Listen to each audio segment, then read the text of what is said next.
Hello everyone, welcome back to my channel. On today's video, I share with you how I made this hearty Puerto Rican beef soup. Yes, I say soup even though it is hearty because I like mine to be between a soup and a sancocho. So if you're interested, then please keep watching.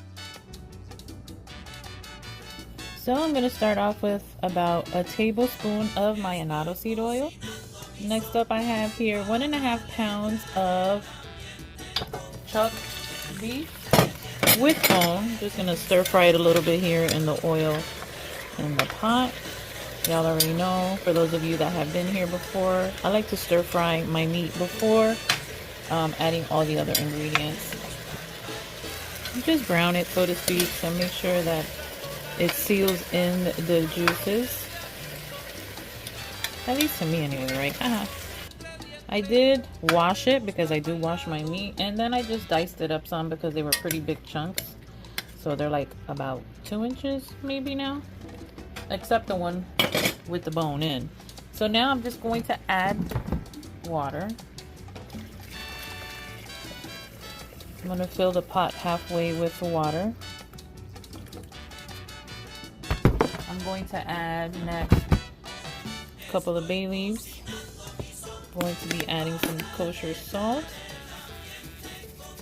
not too much, and also some fresh ground black pepper. And I have here 4 diced garlic cloves. Just gonna mix this all into the pot here, and we're gonna let this simmer for about an hour, 45 minutes to an hour. It's just that I like to make sure that my beef in the soup is nice and tender. So I'm gonna let this sit here between 45 to 60 minutes and we'll be back. Alrighty, my friends, it's been an hour. I've let this simmer here. Look how the beef is looking. It's nice and tender. So now we start adding the rest of the ingredients. As you see here, I have a bowl of freshly made sofritos. I'm just gonna add couple of hefty tablespoons, because y'all already know I like being heavy on the sofrito. I will be adding some more water to this, okay? Next I have here some boniato batata. This is a Spanish oriental sweet potato, I want to say, batata dulce. It's yellow, it's delicious. And I'm also going to be adding 2 small ears of corn. And now we're going to add just a little bit more water. Next up, y'all already know my favorite adobo complete seasoning by Badia. And you season to taste, my friends. Next, I'm adding 1 piece of cassava. I'm only using 1 because my husband is not a fan of it, but I am. So yeah, this is for both of us, not just for me. So now I'm just gonna cover it and let it simmer here for about 15 minutes. I like to add in my vegetables at 10-minute intervals. So the next set of veggies will be coming after 15 minutes. Alrighty, 15 minutes have passed, and what I like to do is check on the veggies, and it's not completely cooked through. This is what I like, because the next veggies that I will add will cook really quickly, and that is the pumpkin and the taro root, which is this one in Spanish is yautía lila, and it cooks really fast.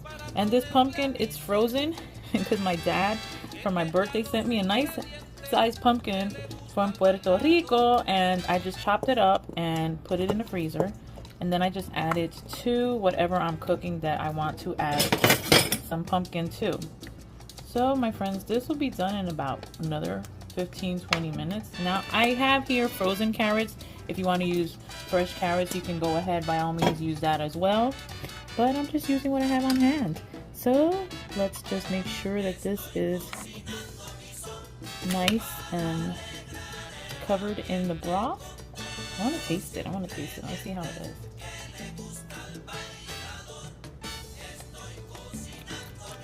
It tastes so delicious, my friends. Let me fish out that bay leaf. I already fished out the other one before. I just wanted it for the flavor. I'm not going to leave it in there. So now we leave this here simmering for another 15-20 minutes until all the veggies are nice or tender. We have 10 more minutes to go out of the 20. Just gonna check up on the veggies. The pumpkin is nice and soft. Off camera, I did take the corn out and chopped it in half. Let's see how the tortilla is doing. All right, it's almost done. So what I did now, my friends, is I took some plantains and I made little plantain dumplings, and I'm just gonna lay them over the top here. And for the last 10 minutes of this soup cooking, these little plantain dumplings will be cooking right along with it. So y'all gonna see the end result, but it's so yummy. I do believe I have another video showing you how I do these plantain dumplings, bollitas de plátano, and so I'll link it to this video. Alrighty, my friends, moment of truth. I know that probably some of y'all are like, why are you adding root vegetables and all that good stuff? It's because that's how I like to make my soup. I'm special that way. I like it to be heartier.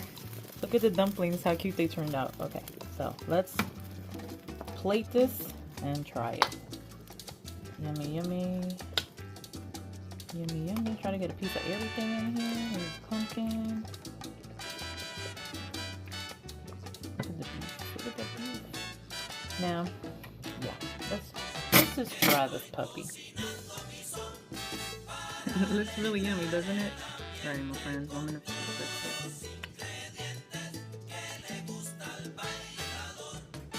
get some of that dumpling in there.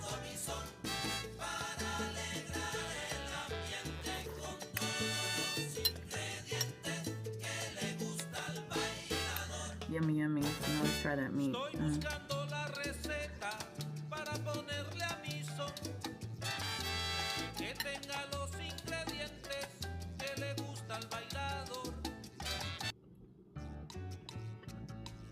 Sorry, my friends, I took a bigger piece than expected, but that meat is so tender and delicious and soft. And my friends, if you enjoyed this video, please don't forget to give it a thumbs up. Leave me a comment down below letting me know your thoughts on the same. And also, if you haven't already done so, please subscribe to my channel by hitting that subscribe button and also clicking on that notification bell so you don't miss out on any future videos. With that being said, I thank you for watching. I thank you so much for tuning in. Now time to finish this soup. Blessings to you all.